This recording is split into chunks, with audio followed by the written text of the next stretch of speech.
പാലക്കാട് ബലിതർപ്പണ ചടങ്ങുകൾക്കിടെ ക്ഷേത്രകുളത്തിൽ മുങ്ങിത്താഴ്ന്ന വയോധികയ്ക്ക് രക്ഷകനായ 9ാം ക്ലാസ്സുകാരൻ. ഒറ്റപ്പാലത്തിന് സമീപം പാലപ്പുറം വിഷ്ണു ക്ഷേത്ര കുളത്തിൽ ബലിതർപ്പണം ചെയ്യുന്നതിനിടെയാണ് വയോധിക അപകടത്തിൽപ്പെട്ടത്. പാലപ്പുറം സ്വദേശി ശാന്തകുമാരി പിതൃതർപ്പണ ചടങ്ങുകൾക്കായി വിഷ്ണു ക്ഷേത്രത്തിലെ കുളത്തിന് സമീപം ബലിതർപ്പണം ചെയ്യുന്നതിനിടെ കാൽവഴുതി വീഴുകയായിരുന്നു. പായൽ നിറഞ്ഞ കുളത്തിന് 1.5 ഏക്കറിലധികം വിസ്തൃതിയുണ്ട്. നീന്തലറിയാത്ത ശാന്തകുമാരി രക്ഷപ്പെടാൻ കഴിയാതെ മുങ്ങിത്താഴ്ന്നു.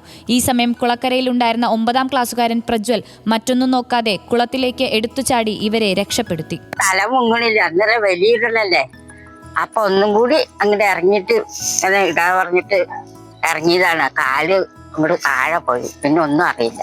പാലപ്പുറം ലക്ഷ്മി നാരായണ സ്കൂളിലെ 9ാം ക്ലാസ് വിദ്യാർത്ഥിയാണ് പ്രജ്വൽ. അധ്യാപികയുടെ അച്ഛൻ ബലിയിടാനെത്തിയപ്പോൾ വാഴയില വെട്ടിക്കൊടുക്കാൻ എത്തിയതായിരുന്നു പ്രജ്വൽ. 5ാം ക്ലാസ്സിൽ ഇതേ കുളത്തിലാണ് പ്രജ്വൽ നീന്തൽ പഠിച്ചത്. ഇപ്പോൾ രക്ഷകനായി. എന്റെ ടീച്ചറുടെ അച്ഛൻ വന്നിട്ട് ഇല മുറിച്ചുകൊണ്ട് കൊടുക്കുന്നു ഇവിടെ. അപ്പോൾ ഞാൻ ഇല മുറിച്ച് കുറച്ചുകൂടി തിരിഞ്ഞപ്പോഴേക്ക് അമ്മയുടെ സൗണ്ട് കിട്ടും. പിന്നെ നോക്കുമ്പോൾ അമ്മ അവിടെ മുങ്ങോട് പെട്ടെന്ന് അവിടെ തന്നെ അത്യാവശ്യം ആഴുണ്ട്. അപ്പൊ ഞാൻ പെട്ടെന്ന് ഓടി വന്നിട്ട് പിന്നെ ചാടി അങ്ങനെ പിടിച്ചു കരയെ കിട്ടിയത്.